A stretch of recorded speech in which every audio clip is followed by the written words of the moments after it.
Wait a minute. And now pull. Slowly, slowly pull on the rope. The rope. She's doing it. Slowly go with the pull.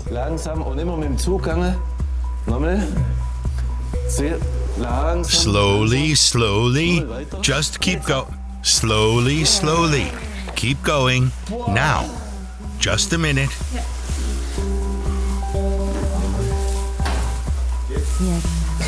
All good. A bull. Healthy. But farmer Marcel Renz is torn. Male calves are unwanted by the dairy industry. Beautiful bull. Too bad it's a bull. Too bad.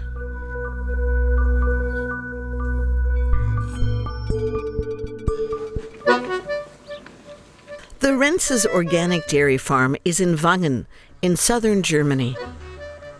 3 automatic milking machines work around the clock. The machines provide data on a cow's milk yield, health, and even its menstrual cycle. She's pregnant again. It's 124 days. Still going strong at 180 days, isn't she? She still has almost 40 litres, right? Yeah, still producing 40 litres, even though she's at 180 days. Almost too soon for a cow like that to be pregnant again. Renz runs the farm with his son, Benny. Their 200 cows produce around 1.5 million litres of milk per year. The cows are slaughtered when they're no longer needed in the milking shed. Meat is produced simultaneously with the milk.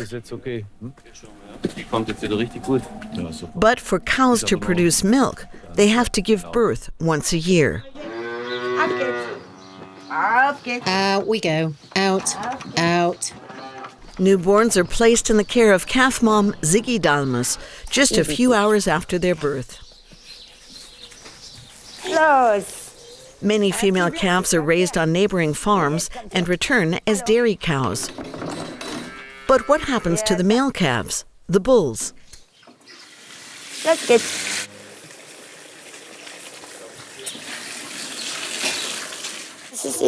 Yes, that's always very difficult because, of course, we can't keep the male calves. It's always a major process that you have to get used to. We're sorry, but we can't keep them. Good.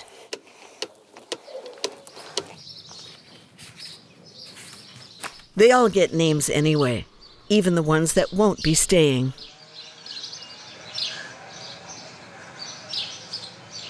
That's actually what we do every Monday. We see which calves we can keep and which ones have to go. The animal transport arrives on Monday. Dairy and beef farming have evolved into 2 different worlds. Romuald Renz is Marcel's brother, but they still bargain hard. Those 4? Those 4. Those are the bulls. We're keeping the females. 450 euro for the big one. And the black and the white ones? For the fat one. Around 200 euros based on their current size and weight. That'll just cover what they drank in milk, a zero-sum game. Yes, but that zero-sum game would just continue if you raised them yourself and didn't get the money. Yeah, of course. The market decides, and is often merciless. Can you guarantee that they'll stay there and not move on? No, I can't guarantee that. If I sell you a cow, you can't guarantee that you'll keep it for 5 years. No, of course not. Then it's possible that he'll sell it from northern Germany to Holland or somewhere else. You wouldn't have any control over that, right? Right. Bull calves are sold at a discount. Back up. Hardly anyone wants them. The buyers are almost exclusively highly specialized fattening farms. There. He's a wild one. He's going full speed. Okay, guys. This journey is to northern Germany, but no one can say for sure where the animals will end up.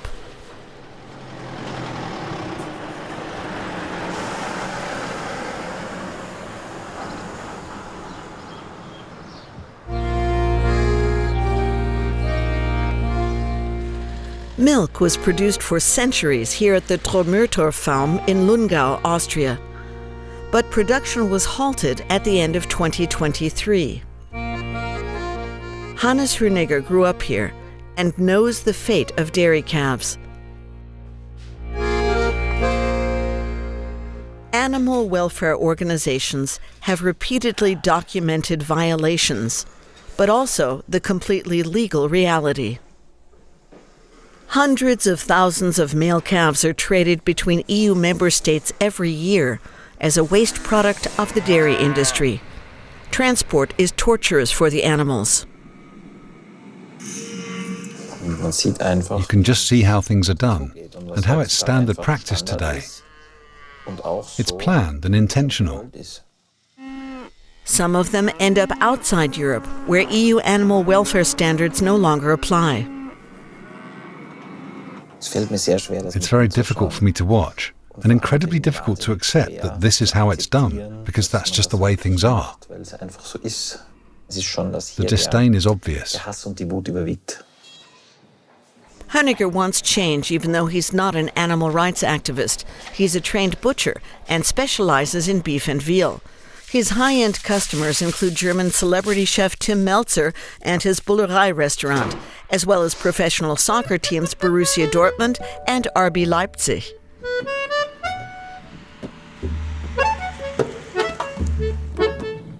Hoeniger is on his way to Küssen in Tyrol.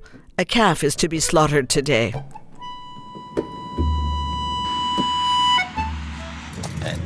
As I see it, handing over an animal that you've raised to someone else for slaughter is a relatively big ethical issue, which is why it's incredibly important to me that I know the farmer. We have to have a certain chemistry. The Eichnerhof is a traditional small organic dairy farm and one of Hannes's selected suppliers. Good morning, Gottfried. Are you up? Good morning, Hannes. I'll come in. Come in. Gottfried Hallbrücker fattens his calves himself. It's precisely those problem calves that no one wants, the weak ones, that travel halfway across Europe till they eventually find a barn. We never wanted that. So yes, if we have weak calves, we fatten them up for an extra month. We take that into account. It's very important to me that we're tolerant and don't have a fixed time frame. It's the result that counts. The date of birth isn't on the menu. The different approach only works because Hoeniger pays a little more than normal, around 10 euros per kilo. Hallbrücker's wife Andrea can then devote more time to the calves.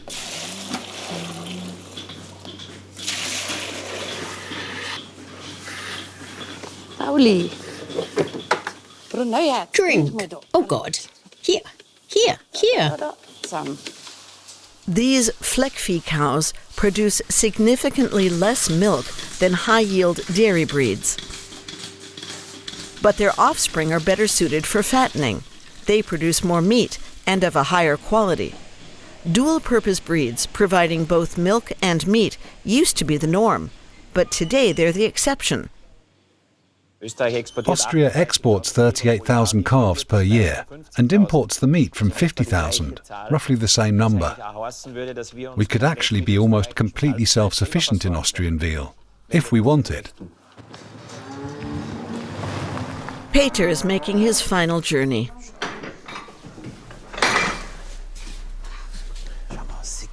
The farmer stays at the animal's side, from birth to death. You know you're the boss when that's where you're standing. Hoeniger demands it of his suppliers. The animal is less stressed if their owner is there.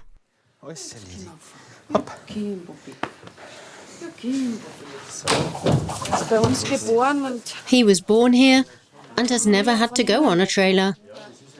It's even worse with a cow you've had for 10 years.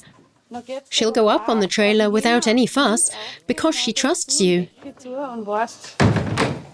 But today it's different. And it's a really bad feeling. My mum once said to me, "Andrea, it would have been smarter to open a zoo instead of a farm." But that's agriculture. Every animal is food at some point. Barbian in South Tyrol, an Italian province. Thomas Zanon fattens castrated calves, steer, on his small alpine farm. The 12 calves from dairy farms in the region are not a waste product.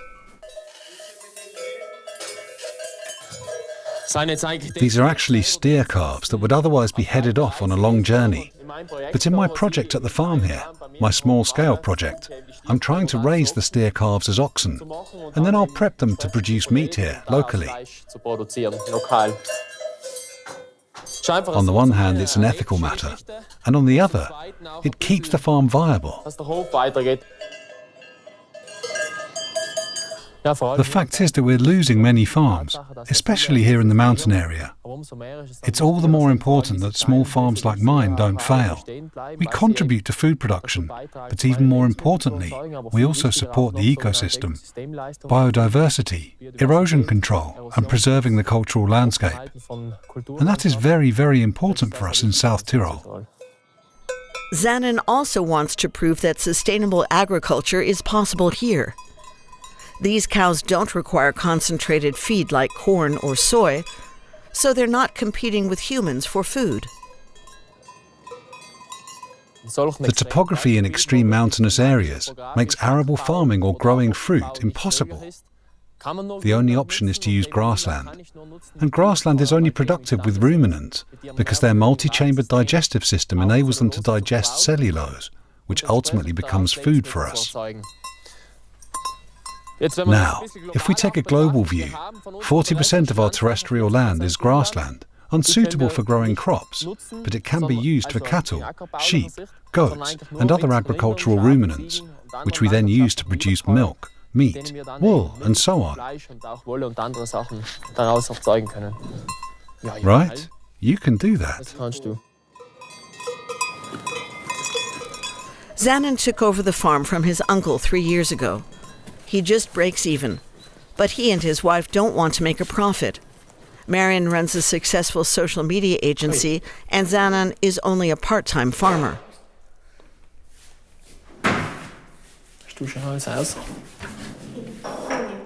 He's a researcher and teacher of livestock sciences at the University of Bolzano. Yes, at the moment I'm halfway to getting a doctorate, and then in the best case becoming a university professor in a year or two. I'm sort of involved with both the theory and the practice. The farm helps me a lot because it gives me a connection to the practical side and helps me think in different dimensions than a pure theorist. And here, in South Tyrol in particular, if you have that bit of a rough edge, you can make progress more quickly, especially with the farmers. And we do practice-oriented research at the University of Bolzano.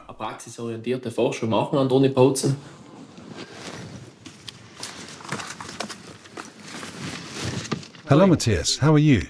Great. Shall we get to work? Yes.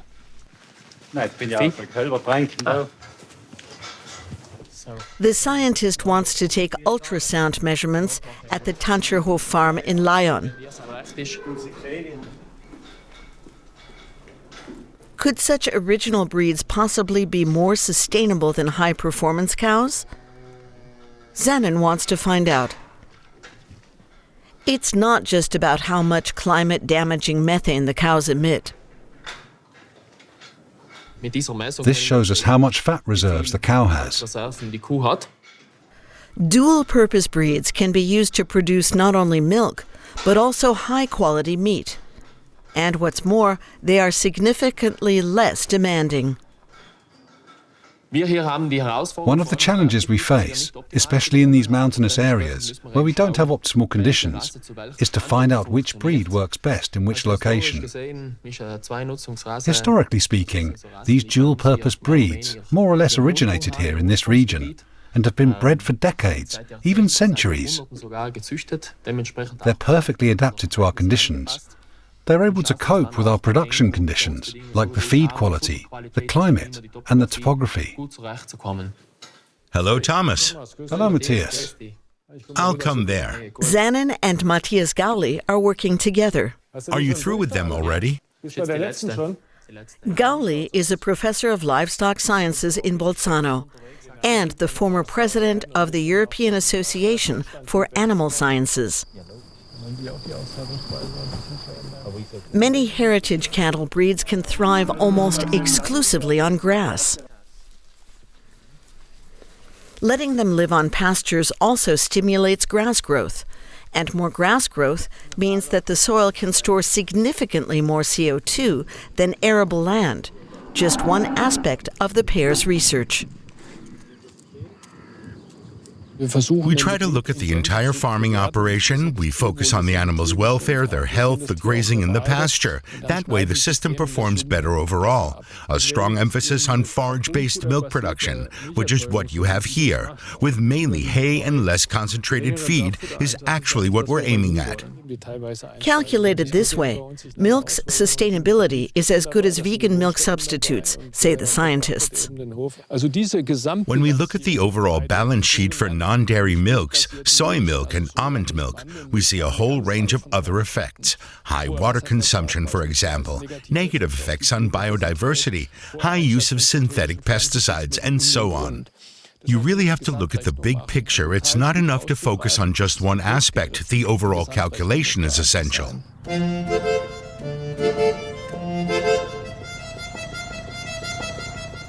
Meadows like these are found not only in high alpine areas, but also in Germany's Allgäu region. It's early May, and father and son are putting the cows out to pasture for the first time this year. The meadow grass is actually looking very good. As far as the eye can see, there's not a single field. The simple reason is the topography. We're in a landscape conservation area, moorland and rolling hills. Moor, hills. Ploughing here would be forbidden. You'd end up with soil erosion. This is, if you will, an absolute desert for vegans. They'd all starve because there's nothing here. You need the cow catalyst or the biogas catalyst. You could use biogas to generate electricity, then in vitro meat, and then maybe you could survive. But the cow does it most honestly here. Renz farm has an open house today.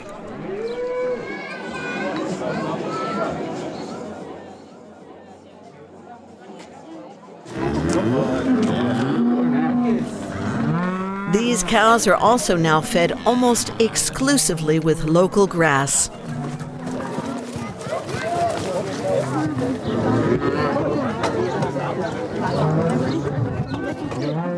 And the first 20 or 30 already sensed it yesterday. They couldn't wait to get out. But the last ones, there's always a couple who are like, what are we supposed to do out there? They're not interested. But most of them, look at that one, she's going crazy. She loves it. Could pastures like this also help young steer? A decision's been made. The senior Renz wants to produce sustainable meat with a few fellow believers. He founded a group that promotes pasture-raised beef from Lake Constance, which is also its name. The group wants to improve the lives of steer calves. We've now decided to keep the calves and guarantee consumers that they won't be fed corn, grain, or soy, only the grass which grows here in the Lake Constance region. It seems there's a lot of restaurants in the Lake Constance region that serve meat from overseas, so we thought, hey, that would be something we could do.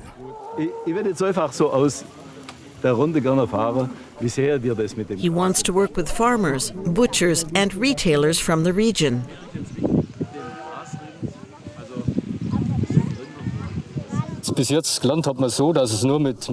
We'd always believed that only soy, corn, or some kind of substitute was economically viable. So it's great to learn now that you can also use grass from the Swabian Heights and the Allgäu region in a useful, effective way.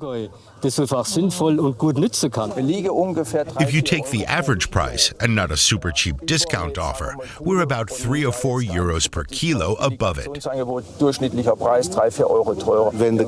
If the guest or consumer says, I can't afford that, they don't need to have meat every day. I keep hearing about price, and I always think it's the value that counts. We need more consumer education. Once you really understand what added value you're getting, you'll be willing to spend the money. It takes many players to change the system, but consumers have the final say. In Austria, Peter the calf has reached a small regional slaughterhouse after a short drive. Hannes Hörniger is already waiting. Transport is incredibly important. It has to be done properly, and the calf can't get nervous. I think it's very important that the farmer's there till the end, because like here, the farmer knows the calf. Here he is.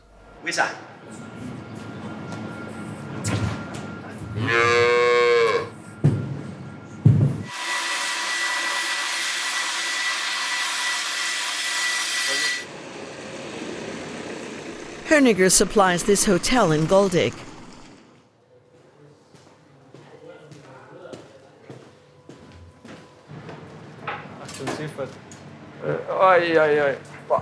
Funny.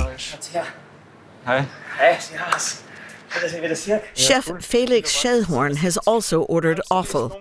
I also have sweetbreads, lung, a little offal and tongue. What's commonly viewed as a waste product is a delicacy here. And that's the key to Hörniger's concept. He sells almost every part of the calf, which allows him to pay the farmer more.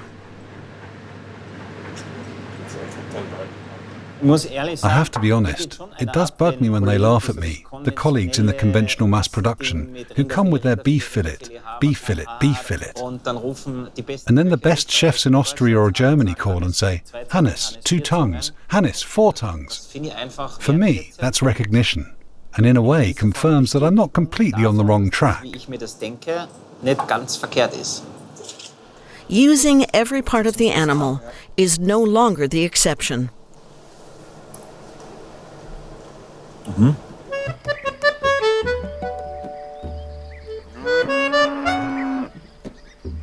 Another bull was born at the Renz farm.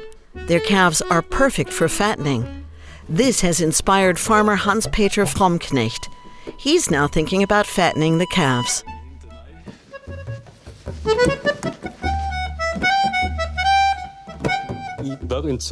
I'm only going to use roughage feed in the future. Grass, silage and hay, nothing else. And then I'll have no use for animals or calves that are dependent on concentrated feed or substitutes. Those are breeding animals in there. And that's an Angus crossbreed. Marcel's project is taking shape. Pasture-raised beef from Lake Constance. And of course, them too. The 2 big ones here, they're perfect. Then there's the floppy ear back there, and if you calculate the average price at, say, 850 euros. We have to get a little closer to each other. You need to compromise. I figured. Then you can have the one for 700 euros, the small one, as a compromise. Would that be okay? Great. Fromknecht used to have his own dairy farm, and now he wants to raise steer calves on his pasture.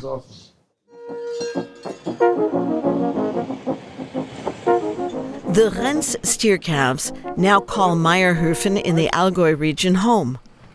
Fromknecht is happy to be part of the experiment. I think that should work. Yes, it's fine. It's good.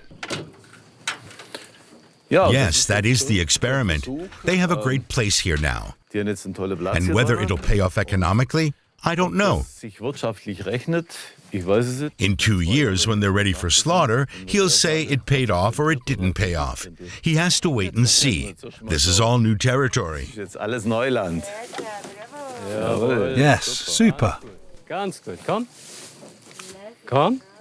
Very good, very good. Come on. Let's go.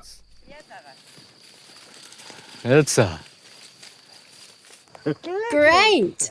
They really have it good here. It makes me happy to see them enjoying life up here. 30 calves could find a new home here every year.